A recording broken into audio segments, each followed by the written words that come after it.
नमस्कार विद्यार्थी मित्रों, આપણે ગયા લેક્ચરની અંદર 11મું પ્રકરણ આપણે પૂરું કરી નાખ્યું। હવે આજે પહેલું ચેપ્ટર શરૂ કરીએ। પ્રથમ ચેપ્ટર રાસાયણિક પ્રક્રિયાઓના સમીકરણો છે। 30% કોષ બાદ કર્યો છે આપણો, એને અનુસંધાને આપણે લેતા જશું। જો મિત્રો પહેલું પ્રકરણ આપ્યું છે રસાયણ વિજ્ઞાન કેમિસ્ટ્રીમાં પ્રથમ પ્રકરણ રાસાયણિક પ્રક્રિયાઓના સમીકરણ। અહીંયા રોજિંદા જીવનમાં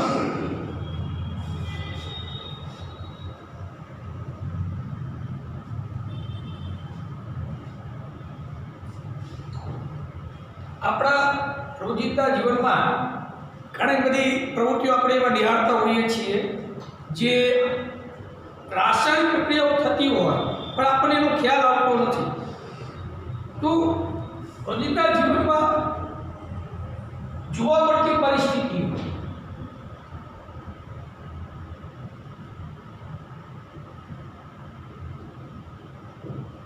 પરિસ્થિતિઓ એવી હોય છે મિત્રો, અને આપણે એના વિશે વિચારતા નથી, પણ એ જાણે અજાણે ક્યાંક ને ક્યાંક રાસાયણિક પ્રક્રિયાઓ થતી હોય છે જેને આપણે નજરઅંદાજ કરીએ છીએ। જેમ કે ઉનાળાની ઋતુમાં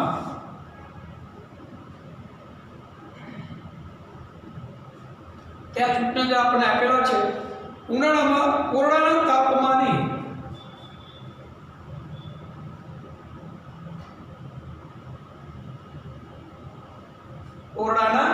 તાપમાને દૂધને ખુલ્લું રાખવામાં આવે। દૂધને ખુલ્લું રાખવામાં આવે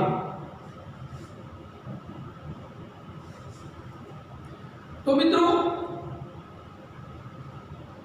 45°C ટેમ્પરેચર હોય, ઉનાળાની ઋતુ ચાલતી હોય, એવા સમયગાળા દરમિયાન મિત્રો આપણે દૂધને ખુલ્લું મૂકી દીધું હોય, ફ્રીજમાં ન મૂકવું હોય, અને તમે 3-4 કલાક પછી દૂધને જોશો તો એ દૂધ બગડી ગયું હશે।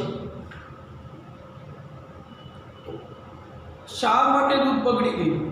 એવું થવાનું કારણ શું એવી ઘટના ઘટી કે આ દૂધ બગડી ગયું હોય? તો ઉનાળાની ઋતુમાં આ દૂધ બગડી જવાનું કારણ મિત્રો એ એક રાસાયણિક પ્રક્રિયા છે। આપણે આને નજરઅંદાજ કરતા હોઈએ છીએ, આપણને ખબર પડે છે મિત્રો, આપણા દૈનિક વ્યવહારોને કારણે આપણને ખ્યાલ આવે છે દૂધ બગડી ગયું, શા માટે બગડ્યું એ ખબર પડતી નથી। આ એટલી ખબર હોય કે તડકાના કારણે બગડી ગયું, ફ્રીજમાં નહોતું મૂક્યું એટલે બગડી ગયું। લોખંડના તવા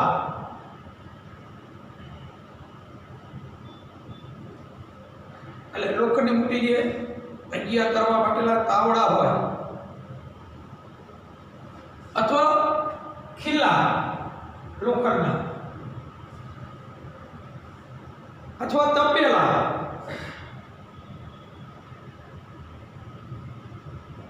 લોખંડના કોઈ તવા, ખીલા કે તપેલાની ભેજવાળા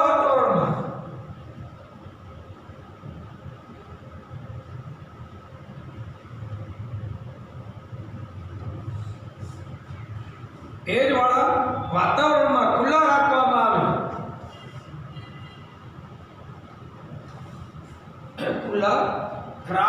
આવે,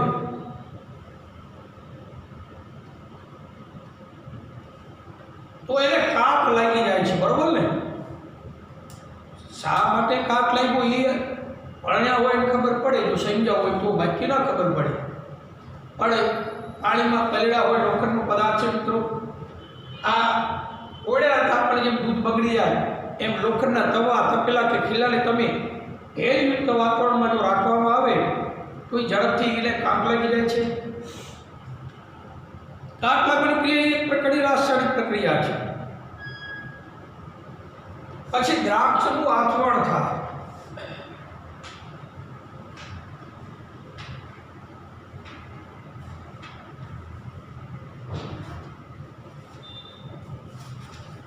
દ્રાક્ષનું આથો આવી જાય તો બગડી જવી છે, ખટાશ થાય મિત્રો, ઇથેનોલ બનાવવામાં દ્રાક્ષનો ઉપયોગ થતો હોય છે. બિયર બનાવે, ઇંગ્લિશ દારૂ બનાવવા માટે પણ એવી હળેલા મિત્રો આ ફ્રૂટ ને બધું હોય, દ્રાક્ષ ને બધું, તો એવું વાપરી શકાય. પણ દ્રાક્ષનું આથો આવી જવું, દ્રાક્ષ બગડી જવી, એનું આથવણ થવું, આ એક ક્રિયા પણ રાસાયણિક પ્રક્રિયા છે. ખોરાક રંધાય છે.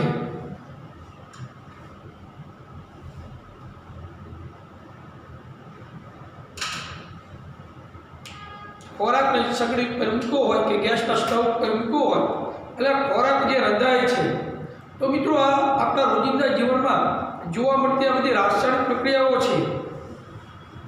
પછી આપણા શરીરમાં ખોરાકનું પાચન થવું,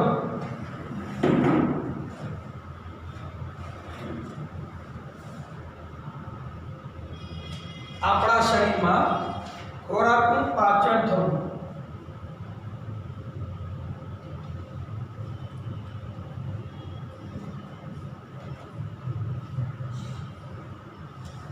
આપણે મિત્રો ત્રણ ટાઈમ જમીએ છીએ, સવાર બપોર સાંજ. એક ટંકનું ભોજન ગ્રહણ કર્યા પછી એટલે 4 કલાક જેટલો મિત્રો સમય, આપણે 3 કલાક તો આપણા જઠરમાં હોજરીમાં જ રહે છે ખોરાક, ત્યાં એ વળવાય છે, ત્યાં એનું પાચન થવાની ક્રિયા મિત્રો થાય છે.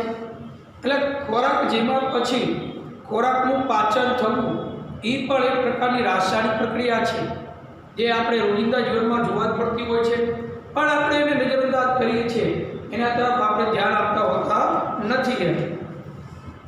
આપણે મિત્રો શ્વાસ લઈએ, આપણે શ્વાસ લઈએ છીએ,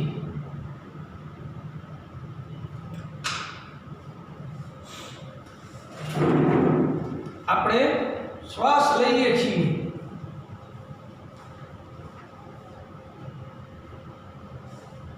શ્વાસ લઈએ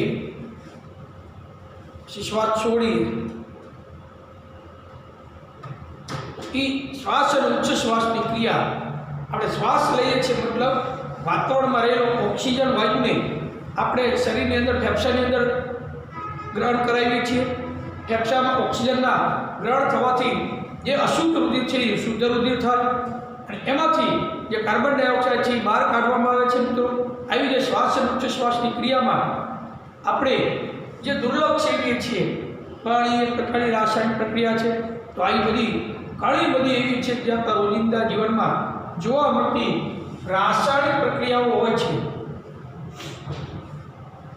તો આ તમામ પરિસ્થિતિઓમાં પ્રારંભિક પદાર્થની પ્રકૃતિ એટલે સ્વભાવ, પ્રારંભિક પદાર્થની પ્રકૃતિ એટલે સ્વભાવ. મિત્રો દરેક પદાર્થ, દરેક સજીવ પોતપોતાની પ્રકૃતિ ધરાવે છે, સ્વભાવને આધીન હોય છે. તમે લીંબુ તો જોયું છે, લીંબુને તમે કાપી અને પછી ચાખો એટલે ખાટું લાગે, કારણ કે લીંબુનો સ્વભાવ જ છે, એ એની પ્રકૃતિ છે. એટલે સ્વભાવથી જે માણસો ઓળખાય જાય એમ પ્રારંભિક પદાર્થની પ્રકૃતિ એટલે સ્વભાવ, અને તેની ઓળખમાં કંઈક ને કંઈક પરિવર્તન આવે છે. જ્યારે એમાં બદલાવો એટલે કંઈક ને કંઈક ફેરફાર થાય, કંઈક ને કંઈક બદલાવ આવે. દ્રવ્યના ભૌતિક અને રાસાયણિક ફેરફાર વિશે આપણે અગાઉના ધોરણોમાં, એટલે કે 9મા ધોરણ, 8મા ધોરણમાં શીખી ગયા છીએ. રાસાયણિક ફેરફાર થાય છે ત્યારે આપણે એવું કહીએ છીએ મિત્રો કે કોઈ રાસાયણિક પ્રક્રિયા થઈ હશે. જ્યારે કોઈ પદાર્થ, કોઈ ગમે તે વસ્તુમાં કોઈ રાસાયણિક ફેરફાર થયો હશે એવું જ્યારે આપણે કહીએ ત્યારે એનો મતલબ એ થયો કે ત્યાં રાસાયણિક પ્રક્રિયા થઈ હશે. રાસાયણિક પ્રક્રિયા થવાના કારણે રાસાયણિક ફેરફાર થયો. મિત્રો આપણે કદાચ આશ્ચર્ય થાય, ખરેખર રાસાયણિક પ્રક્રિયાનો અર્થ શું છે? આ રાસાયણિક પ્રક્રિયા એટલે શું? એનો અર્થ શું? આપણે એનો અર્થ સમજવો હોય, જાણવો હોય તો રાસાયણિક પ્રક્રિયાઓ કોને કહેવાય? તો મિત્રો અહીંયા રાસાયણિક પ્રક્રિયાને સમજવા માટે આપણે થોડી 1-2 પ્રવૃત્તિઓ છે. આપણે કેવી રીતે જાણી શકીએ કે રાસાયણિક પ્રક્રિયા થઈ છે? આ પ્રશ્નના ઉત્તર મેળવવા માટે ચાલો આપણે કેટલીક પ્રવૃત્તિઓ કરીએ. તો પ્રવૃત્તિ નંબર 1 આપી છે, મેગ્નેશિયમની પટ્ટીનું એક પ્રક્રિયા આપી છે આપણને.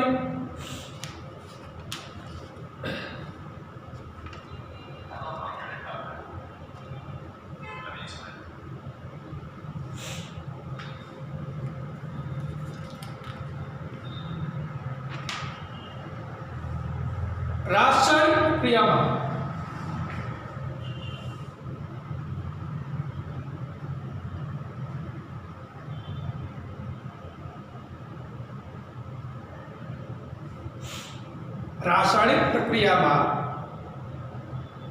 શું થાય? તો મિત્રો આપણને ખોરાકનું પાચન, આયનાઇઝેશન, ત્રાસવાનું થવું, આપણે શ્વાસ લઈએ, આ બધી ક્રિયાઓ રાસાયણિક પ્રક્રિયાઓ છે. પણ એમાં શું પરિવર્તન આવે છે? તો અહીંયા પરિવર્તન તો મિત્રો એ છે કે રાસાયણિક પ્રક્રિયા અહીંયા જે છે એમાં પ્રક્રિયકો અને નિપજો બંને બાજુ સમાન હોય છે. રાસાયણિક પ્રક્રિયકોમાંથી નિપજનું નિર્માણ થાય છે.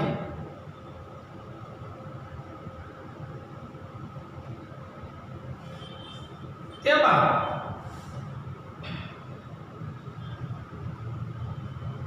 પ્રક્રિયકો અને નિપજો બંને તરફ સમાન હોય છે. મિત્રો જેટલા પ્રક્રિયક હોય એને ભેગા કરી જે નિપજ કરે તો નિપજના જે પરમાણુ કે અણુઓ હોય એટલા જ પ્રક્રિયકના પરમાણુ અણુઓ હોય. એટલે પ્રક્રિયકમાં રહેલા પરમાણુ અણુઓનું જેટલું પ્રમાણ હોય એટલું નિપજના પરમાણુ અને અણુઓનું હોય છે. તો એની પ્રવૃત્તિ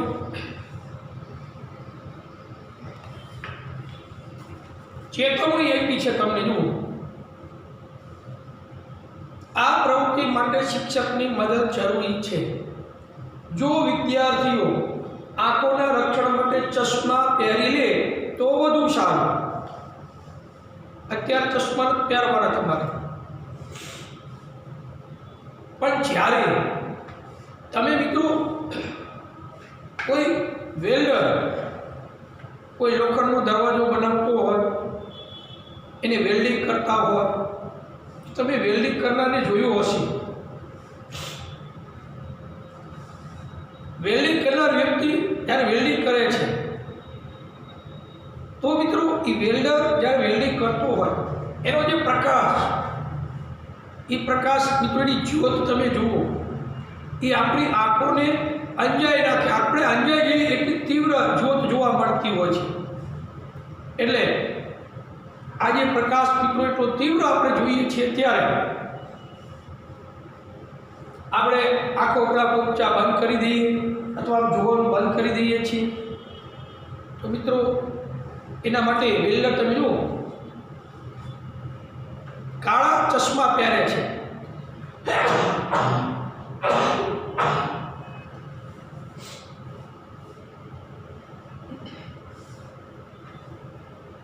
એમાં એ કાળા ચશ્મા પહેરીને વેલ્ડિંગ કરતો હોય છે, જેનાથી આંખોને સુરક્ષા મળી રહે.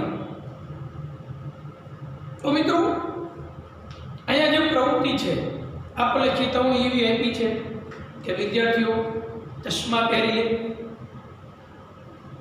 આંખોના રક્ષણ માટે. એવી પ્રવૃત્તિ શું છે જેમાં આંખોનું રક્ષણ જરૂરી છે?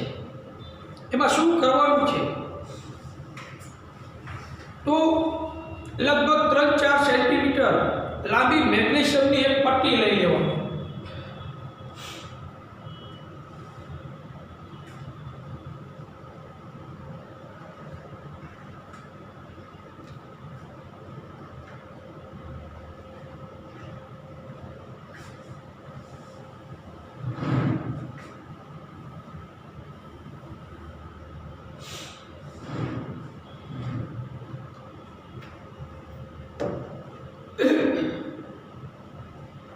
હવે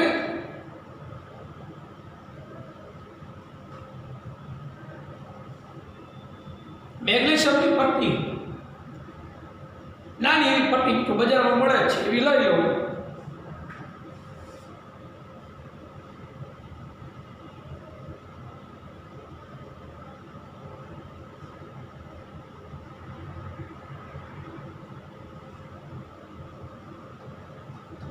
મેગ્નેશિયમની પટ્ટીને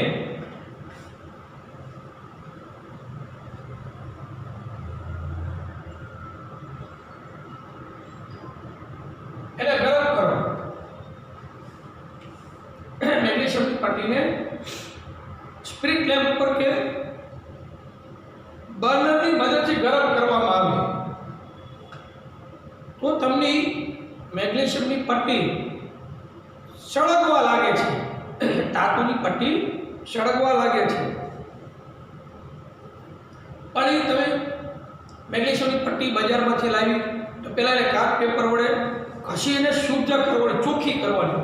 કાચ પેપર એટલે જોયો છે આપણે, કાચ પેપર એટલે ઘરમાં કલર કામ કરવો હોય તો જૂનો કલર ઉખાડવો હોય તો કાચ પેપર ઘસે. બજારમાં મળે છે આવા ચોરસ ટુકડા હોય કાચ પેપર, એનાથી ઘસો ને એટલે ચોખ્ખી થઈ જાય પટ્ટી. પછી એને ચીપિયા વડે પકડી રાખવાની, આમ ચીપિયો રાખવાનો.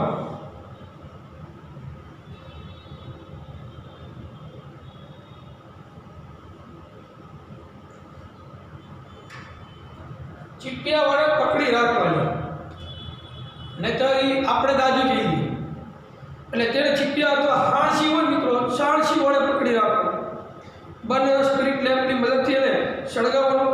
તેની રાખ એક ડીશમાં ભેગી કરી લો અને વોચ ગ્લાસમાં એકત્ર કરી મેગ્નેશિયમની પટ્ટીને તમારી આંખોથી શક્ય એટલી દૂર રાખીને સળગાવો. અને તમે શું અવલોકન કરો છો તો એ તમે જુઓ. પાછળ તમે જોયું હશે એમ કહે છે આપણને કે મેગ્નેશિયમની પટ્ટી જગારા મારતી પ્રજ્વલિત સફેદ જ્યોતથી સળગે છે. કાગળ જેમ હળગે મિત્રો એમ મેગ્નેશિયમની પટ્ટી વેલ્ડિંગ કરી એવી સફેદ જગારા મારતી જ્યોતથી સળગવા લાગે છે. અને એ સફેદ પાવડરમાં પરિવર્તિત થાય છે. હળગી જાય એટલે રખિયા બને, એ રાખ જે છે એ મેગ્નેશિયમ ઓક્સાઇડ બને છે મિત્રો. એ રાખમાં પરિવર્તિત થાય છે. આ પાવડર એ મેગ્નેશિયમ ઓક્સાઇડ છે. મેગ્નેશિયમ તેમજ હવામાન ઓક્સિજન વચ્ચે પ્રક્રિયા થવાથી મેગ્નેશિયમ ઓક્સાઇડ ઉદ્ભવે છે. તો મિત્રો આ રીતે આ પ્રવૃત્તિ આપણને આપેલી છે. હવે એમાં આપણને પ્રશ્ન ઊભા થાય પ્રવૃત્તિ દરમિયાન, મેગ્નેશિયમની પટ્ટી શું કામ લેવામાં આવે છે? આવું કદાચ થાય આપણને, મેગ્નેશિયમની પટ્ટી શા માટે લેવામાં આવે? લોખંડની કેમ ન લીધી? લોખંડની પટ્ટી લોકો હળગે નહીં મિત્રો, એ લાલ ચોળ ગરમ થાય ખરી.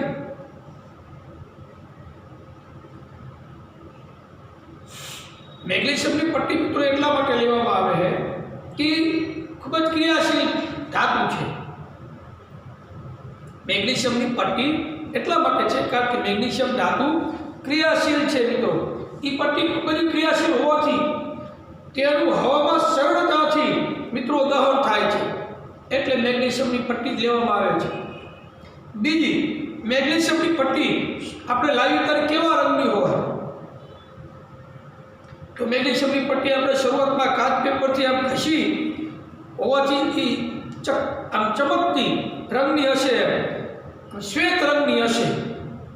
કાચ પેપરની કશું એકદમ ચકચકાત હશે, શ્વેત રંગની. પછી આપણે બંનેની જ્યોતમાં કેવી જ્યોતથી સળગે છે? આ મેગ્નેશિયમની પટ્ટીના હળગાવી કેવી જ્યોતથી સળગે? તો મેગ્નેશિયમની પટ્ટી બંનેની જ્યોતમાં જગારા મારતી પ્રજ્વલિત સફેદ રંગની જ્યોતથી સળગે છે. આ એનો જવાબ છે. આપણે પાછળ આપ્યા છે પેજ નંબર 2 ઉપર. પછી ઓલો વોચ ગ્લાસમાં આપણે ડીશમાં જે રાખ એકઠી કરી, આ હળગી જાય કે જે રાખ છે એ રાખ મેગ્નેશિયમ ઓક્સાઇડ એને જે આપણે ભેગો કર્યો છે, વોચ ગ્લાસ કહેવાય એને. એ વોચ ગ્લાસમાં એકઠી થતી રાખ એ શેની હોય છે? એ રાખ મેગ્નેશિયમ ઓક્સાઇડની હોય છે, એટલે આપણે MgO લખી શકાય.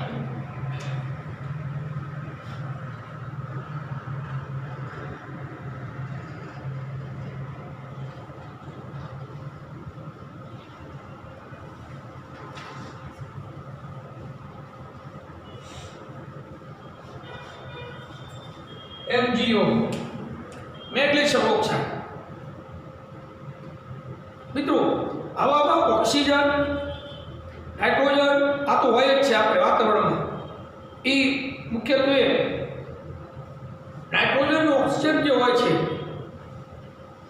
એ હોવાથી મેગ્નેશિયમ ઓક્સાઇડનું નિર્માણ થાય છે. એ ઉપરાંત અલ્પ પ્રમાણમાં મેગ્નેશિયમ નાઇટ્રોજન પણ બને છે. અહીંયા મેગ્નેશિયમ ઓક્સાઇડ બનવાની રાસાયણિક પ્રક્રિયા શું હોય છે, આપણો પ્રવૃત્તિનો સાર એ છે. તો મિત્રો હું તમને આપણે મેગ્નેશિયમની પટ્ટીને સળગાવી એટલે સમીકરણ આપણે લખી શકાય Mg. કારણ પ્રવાહી વાયુ કયા સ્વરૂપમાં હતી, તો મેગ્નેશિયમ સોલિડ સ્વરૂપમાં હતી, એટલે ઘન સ્વરૂપની પટ્ટી, એટલે એને S વડે દર્શાવો. હવે મેગ્નેશિયમની પટ્ટીની પ્રક્રિયા કોની સાથે છે, તો વાતાવરણનો ઓક્સિજન. આને પ્રક્રિયા કરવા માટે બે મૂકવા પડશે. કયા સ્વરૂપમાં ઓક્સિજન હતો, વાયુ સ્વરૂપ. નિપજમાં શું બને છે, 2MgO magnesium oxide S solid સ્વરૂપનો. આવી રીતનું આ રાસાયણિક સમીકરણ બને છે.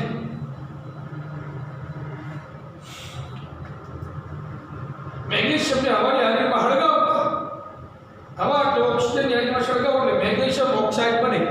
આને મિત્રો પ્રક્રિયા કહેવાય, આને નિપજ કહેવાય. બે બાજુ અણુ પરમાણુ સરખા હોય, અહીંયા બે મેગ્નેશિયમ, અહીંયા બાજુ બે મેગ્નેશિયમ, અહીંયા બે ઓક્સિજન, આ બે આયા લાગે એટલે બે ઓક્સિજન. આ કેવી રીતે એની ચર્ચા આપણે પછીના ટોપિકમાં કરવાના છીએ. આપણે બીજી પ્રવૃત્તિ આપી છે. એક કસ્ટડીમાં લેડ નાઇટ્રેટનું દ્રાવણ લો, તેમાં પોટેશિયમ આયોડાઇડનું દ્રાવણ ઉમેરો. તમે શું અવલોકન કરો છો, 3 લીટી આપી નાની અડધી. લેડ નાઇટ્રેટનું દ્રાવણ લો એવું કહે છે, અને બીજું પોટેશિયમ આયોડાઇડ એમાં ઉમેરો દ્રાવણ. એટલે બે દ્રાવણ થયા, લેડ નાઇટ્રેટ અને પોટેશિયમ આયોડાઇડ. આ બે દ્રાવણ મિત્રો છે. તો એના માટે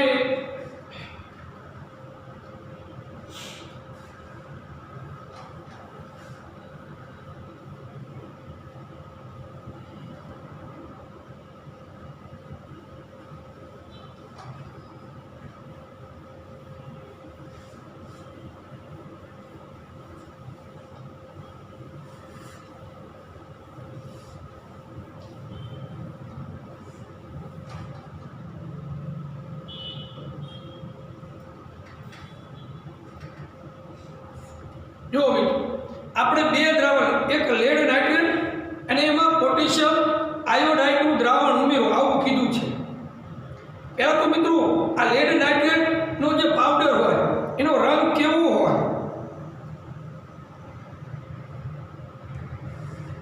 લેડ નાઇટ્રેટ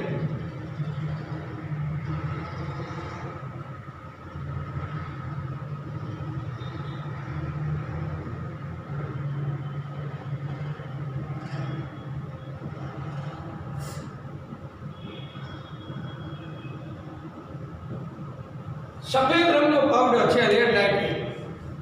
મિત્રો આમાં પોટેશિયમ આયોડાઇડનું આપણે દ્રાવણ જે ઉમેરો, તો એ પોટેશિયમ આયોડાઇડ જે છે એ દ્રાવણનો રંગ કેવો હશે, તો એ પોટેશિયમ આયોડાઇડ છે રંગવિહીન હોય.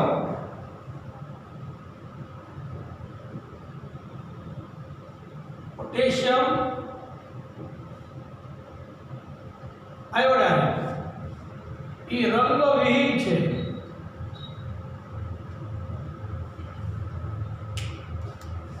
પોટેશિયમ આયોડાઇડ રંગવિહીન. બે દ્રાવણ છે, તો એક લેડ નાઇટ્રેટનું દ્રાવણ જે સફેદ રંગનું હોય એનો પાવડર, અને પોટેશિયમ આયોડાઇડ છે એ રંગવિહીન છે. હવે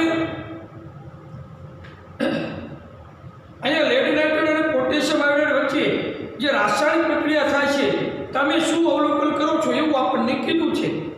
તો લેડ નાઇટ્રેટમાં આપણે કયું આ દ્રાવણ ઉમેર્યું? Potassium iodide. પહેલાં તો લેડ નાઇટ્રેટનું અણુસૂત્ર આપણને ખ્યાલ હોવો જોઈએ।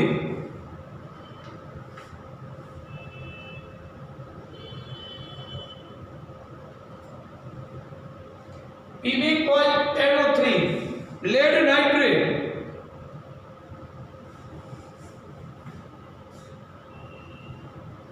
એમાં આપણે પોટેશિયમ આયોડાઇડ ઉમેર્યું એટલે Ki 2Ki પોટેશિયમ આયોડાઇડ એક્વાઇડ। આ લેડ નાઇટ્રેટનો પાવડર છે। આ બંને વચ્ચે રાસાયણિક પ્રક્રિયા થઈ જે નિપજ બને છે એ है પોટેશિયમ નાઇટ્રેટ।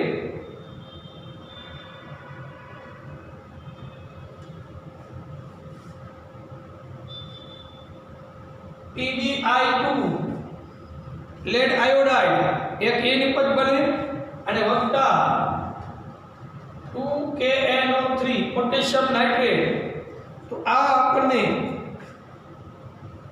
બે નિપજ મળી, એક લેડ આયોડાઇડ મળે છે અને એક પોટેશિયમ નાઇટ્રેટ। તો મિત્રો આ બંને આ જે છે પ્રક્રિયા છે એમાંથી આ નિપજ બને છે। બે બાજુ અણુ પરમાણુ શક્ય કરવા માટે અહીંયા બે મૂકવા પડે છે, તો આ બાજુ પણ બે મૂકવા પડે છે। આને આપણે શા માટે મૂકવા પડે છે? બંને બાજુ અણુ પરમાણુને સમતોલિત કરવા માટે। સમતોલિત રાસાયણિક સમીકરણ છે મિત્રો।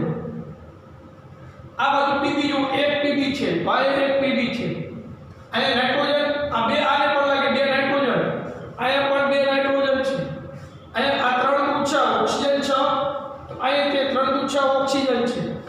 આ બાજુ 2K તો અહીંયા 2K અને 2I તો 2I છે। બે બાજુ અણુ પરમાણુ સમાન છે। તો આ પ્રક્રિયા કેવા પ્રકારની કહેવાય? આ પ્રક્રિયા છે દ્વિવિસ્થાપન પ્રક્રિયા।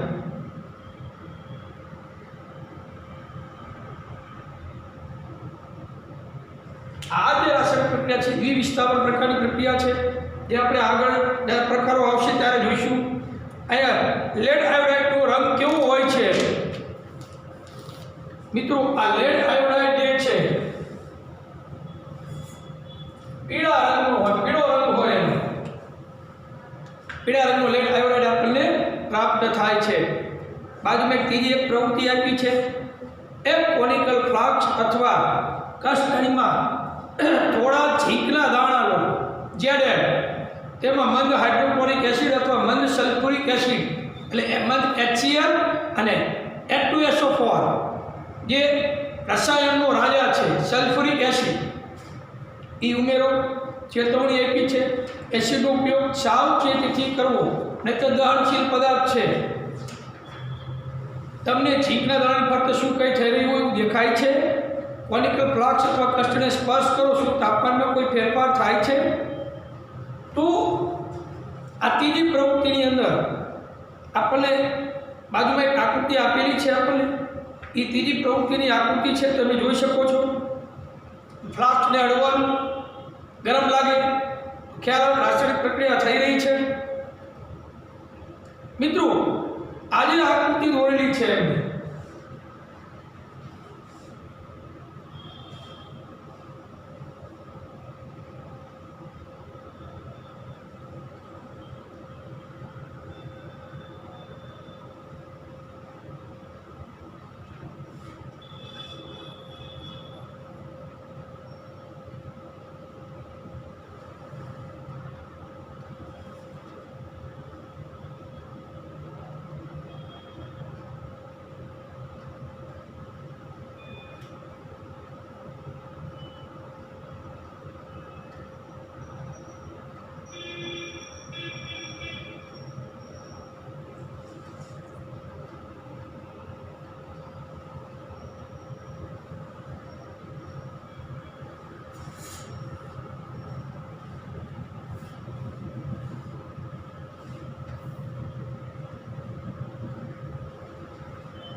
કાચની નળી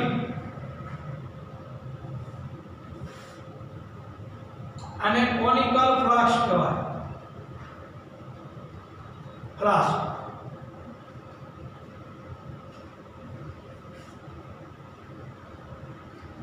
મંદ સલ્ફ્યુરિક એસિડ H2SO4 અને આની અંદર જે આપ્યા છે આ દાણાદાર ઝીંકના ટુકડા છે નાના. તો મિત્રો આ સલ્ફ્યુરિક એસિડની ઝીંક સાથે રાસાયણિક પ્રક્રિયા થઈ H2 વાયુ એટલે હાઇડ્રોજન વાયુ ઉત્પન્ન થાય છે. તેની પ્રવૃત્તિ આપણને સૂચન આપે છે. તો મિત્રો અહીંયા આ ઝીંકના ટુકડાની આસપાસ આપણને શું દેખાતું હોય છે? આ ઝીંકના ટુકડા છે, ઝીંકના ટુકડાની આજુબાજુ આપણને શું દેખાય? તો મિત્રો આ ઝીંકના ટુકડાની આસપાસ આપણે કયું એસિડ લીધું છે?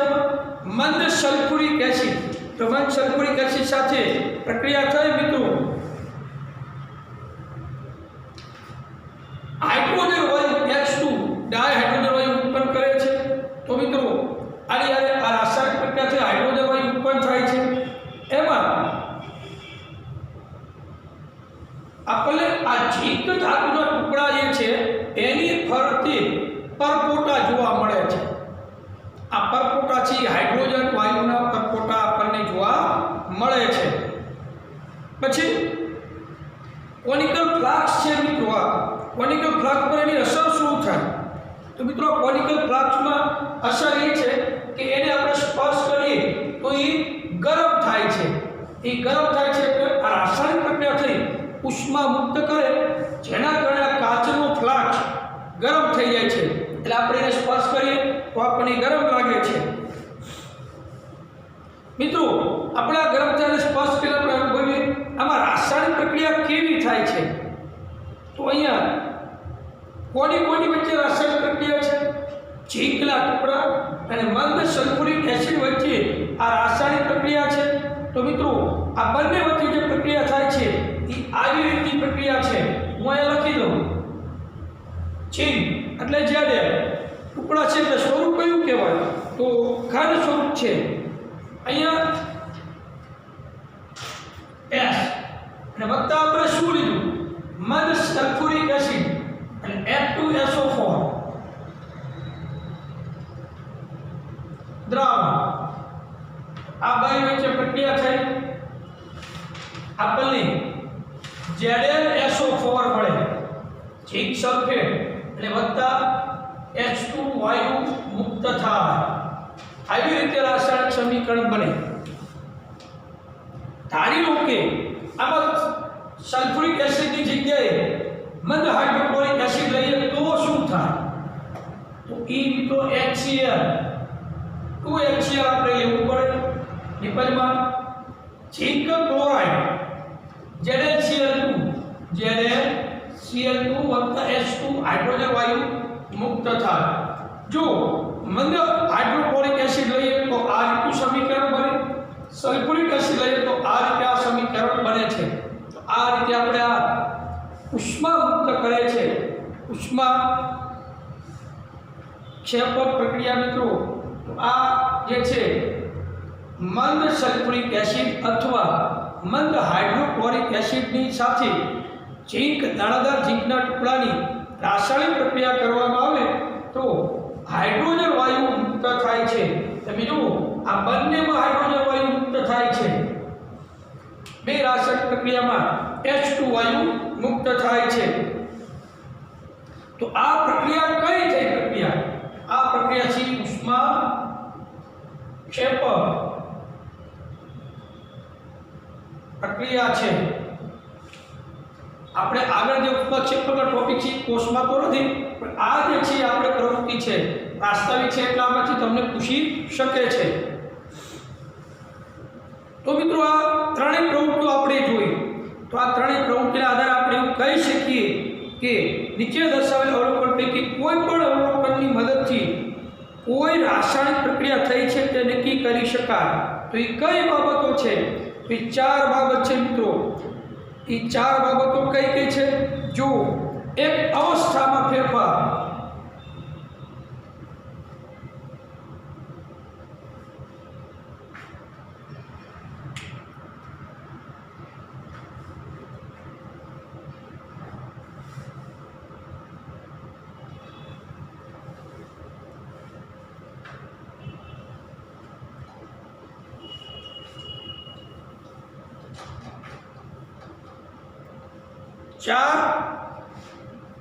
અવલોકનની મને કોઈ રાસાયણિક પ્રક્રિયા થઈ છે એવું નક્કી કરી શકાય તો કે 4 બાબતો છે। એક અવસ્થામાં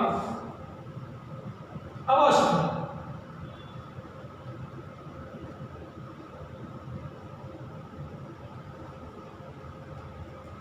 કાનમાંથી પ્રવાહીમાં રૂપાંતર થાય, પ્રવાહીમાંથી વાયુમાં બને, તો અવસ્થામાં પરિવર્તન આવે।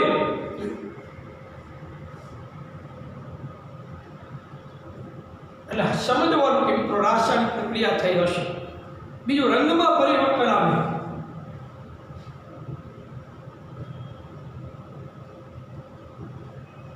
રંગ બદલાય, રંગમાં પરિવર્તન આવે તો પણ મિત્રો રાસાયણિક પ્રક્રિયા થઈ હશે। એના કારણે આ ફેરફાર થયો છે, રંગમાં પરિવર્તન આવ્યો છે। કોઈ વાયુનો ઉદ્ભવ થાય, વાયુનો ઉદ્ભવ થાય, કોઈ પણ રાસાયણિક પ્રક્રિયા જેમાં કઈ વાયુ બને છે, કયો વાયુ ઉત્પન્ન થાય છે, જ્યારે કોઈ વાયુ ઉત્પન્ન થતું હોય કે બનતું હોય તો સમજવાનું કે આ જે વાયુ નિર્માણ પામ્યું છે મિત્રો, એ વાયુ જ્યારે ઉદ્ભવ થાય છે મતલબ ત્યાં રાસાયણિક પ્રક્રિયા થઈ હશે। અને ચોથું, તાપમાનમાં પરિવર્તન આવે,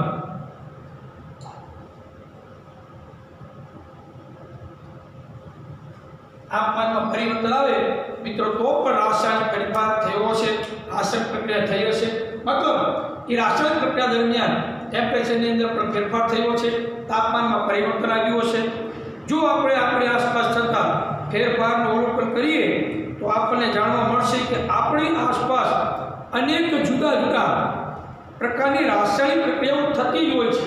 આપણી આજુબાજુ દિવસ દરમિયાન તમે અનુકરણ કરો, સવારથી સાંજ સુધી તમારી આજુબાજુ એવું શું કેવી ઘટનાઓ ઘટી રહી છે, એવું શું બની રહ્યું છે જેમાં આ 4 બાબતો કદાચ તમને જોવા મળતી હોય કે જેમાં અવસ્થામાં ફેરફાર થતો હોય, રંગમાં પરિવર્તન થતું હોય, વાયુનો કોઈ ઉદ્ભવ થતો હોય કે તાપમાનમાં પરિવર્તન આવતું હોય।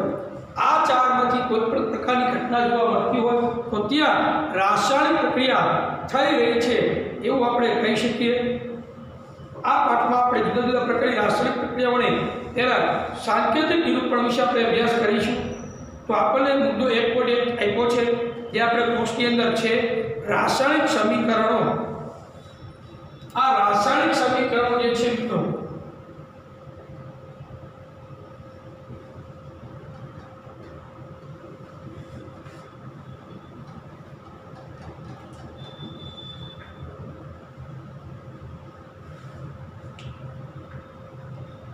રાસાયણિક સમીકરણ મિત્રો આપણે અહીંયા લખ્યા છે, એ કેવી રીતે બનાવવાના, કેવી રીતે સંતુલિત કરવા।